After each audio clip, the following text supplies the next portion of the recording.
What's going on, Winjas? This is your girl Maya, and this video is all about the 10 most common mistakes we see in the deadlift, also known as the hip hinge. When done correctly, the hip hinge targets your calves, your hamstrings, your butt, your lower back, and strengthens through the core stability, and is so beneficial for everything in our backside. But it is so often done incorrectly. So follow along with me. I'm going to show you the 10 most common mistakes I see, and so we can work on them and get better and get stronger and move better and get the most benefit out of your workout.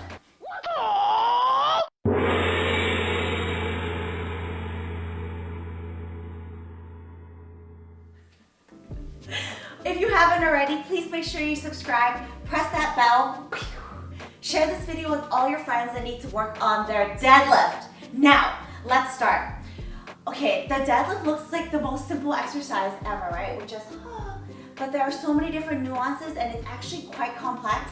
And when you do any of these common mistakes, you can lead to injury, which prevents you from going to the gym, which prevents you from gains, bro. So let's start. We're gonna start from head to toe. And a really common one I see is the neck pecking. So while you're in your hinge, we see a lot of people bird pecking, okay? So, whoa, my head's all. Woo.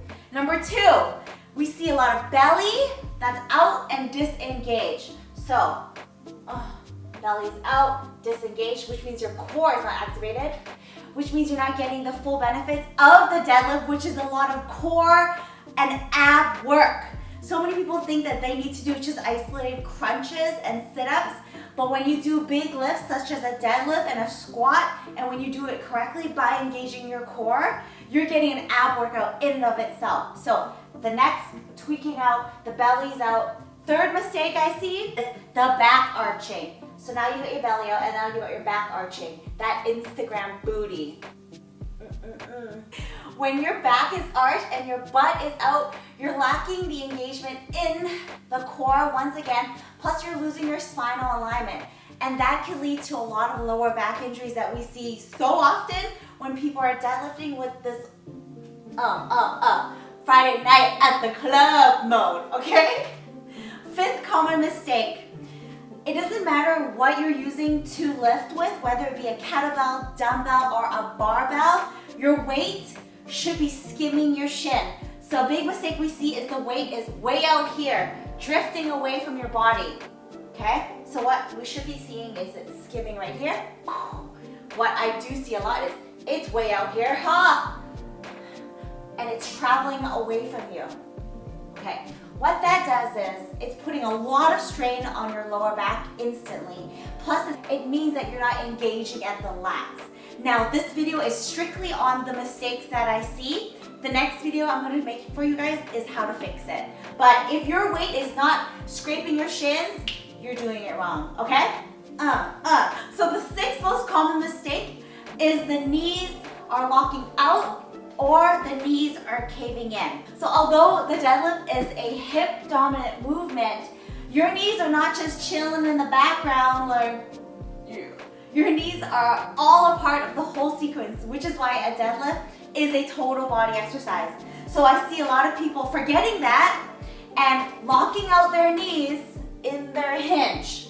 No, you should never be locking out your knees in any type of exercise. Mistake number 7 is all about our toes. So often we're wearing socks, shoes, sometimes you guys have huge soles on it and so you don't even realize what's going on with your feet.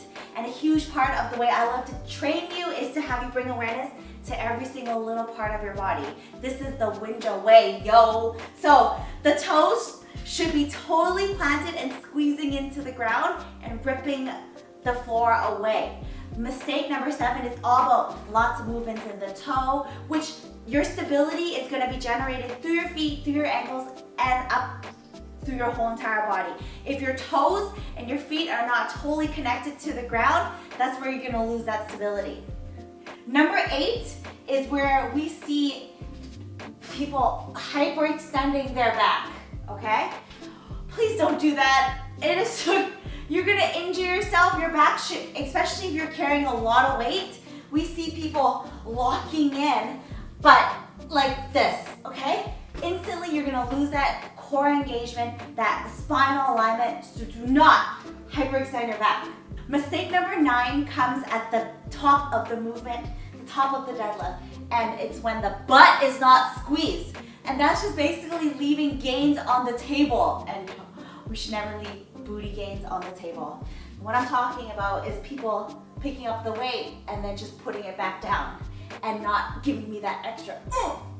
I always tell you, make sure your butt is rock hard, and I do this thing with my clients where I do a booty check, and it's when I punch you and it should be breaking my damn fist, okay? So, booty not squeezed, mistake number 9. Mistake number 10 is not resetting your movement. So often I see people going through the deadlift, they're doing really good. As they get fatigued, they're starting to lose their form. So their toes coming up, their knees caving in, they're not squeezing their butt, their back is arching, they're not resetting their body.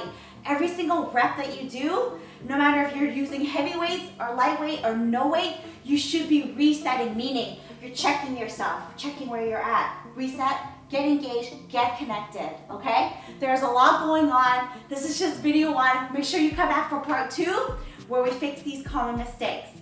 Comment and let me know if you are making any of these common mistakes. Now, they're called common mistakes because a lot of us make it. So I don't want you to feel bad. I don't want you to judge yourself. You're already on the right track by even watching this video, and for that, I am so proud of you. So make sure you come back and watch the next one with me, your girl Maya.